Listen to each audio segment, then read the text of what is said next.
Hi అండి, నమస్తే. నేను మీ Devi. Welcome to my channel.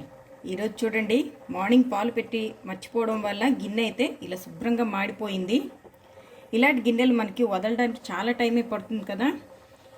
వదిలినా కూడా మనకు కొంచెం చిన్న అడుగుననేది కొద్దిగా మరకలు అనేవి ఉండిపోతాయి. అయితే అస్సలు మరకలు ఏం లేకుండా ముందు ఎలా ఉండేదో గిన్నె అలాగే ఎలా తయారు చేసుకోవాలో, ఈ మాడిపోయినదంతా ఎలా క్లీన్ చేసుకోవాలో ఈరోజు మీకు చూపిస్తాను.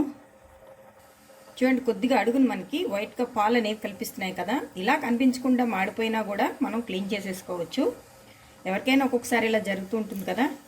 మరి అలా జరిగినప్పుడు మీరు కంగారు పడకుండా ఎలా క్లీన్ చేసుకోవాలో ఇప్పుడు చూద్దాం. ఇలా గిన్నెలో 1 టేబుల్ స్పూన్ కుకింగ్ సోడాని యాడ్ చేసుకోండి. అదే గిన్నెలో 2 టేబుల్ స్పూన్ల వైట్ వెనిగర్ని యాడ్ చేసుకోవాలి. మీ దగ్గర వెనిగర్ లేకపోతే నిమ్మరసమైనా యాడ్ చేసుకోవచ్చు. ఇలా మనకి నొరకలా వస్తుంది కదా. ఇప్పుడు దీన్ని మొత్తం ఈ మాడిపోయిన ప్లేస్ అంతటికి ఒకసారి ఇలాగా పట్టించేద్దాం.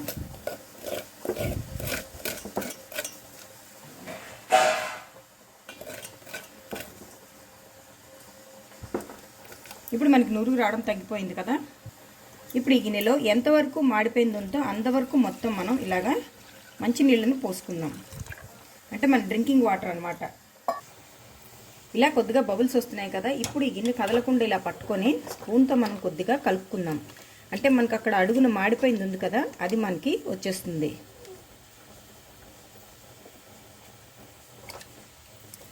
వాటర్ అనేది మీద తొలకుండా జాగ్రత్తగా కలుపుకోండి. ఇగో చూడండి, ఇవి ఇలా వచ్చేస్తాయి మనకి. ఒక 5 మినిట్స్ ఇలా కలుపుకున్న తర్వాత స్టవ్ ఆఫ్ చేసుకొని దీన్ని కంప్లీట్గా కూల్ అవనివ్వాలి. ఇది మనకు కంప్లీట్గా కూల్ అయిపోయింది. ఇప్పుడు ఒక ఐరన్ స్క్రబ్బర్ తీసుకొని దాని లోపల మొత్తం ఇలా గట్టిగా పాముకుంటూ ఇలా మనం వదిలించేసుకోవాలి.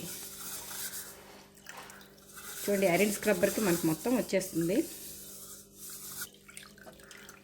ఇలా రబ్ చేసుకున్న తర్వాత ఈ వాటర్ని బయట వంపేసుకుందాం. చూడండి, మనకి 90% వదిలిపోయింది కదా. ఇప్పుడు ఈ చిన్న కొద్దిగా ఉండే మసిని కూడా వదిలించేసుకుందాం. ఇప్పుడు ఈ గిన్నెలో మనం ఇతర సామాన్లు తోముకునే పీతాంబరం ఉంటుంది కదా, దీన్ని కొద్దిగా వేసేసుకొని మరొకసారి బాగా రబ్ చేసేసుకుందాం. చూస్తున్నారు కదా మనకి ఎంత బాగా క్లీన్ అయిపోతుందో.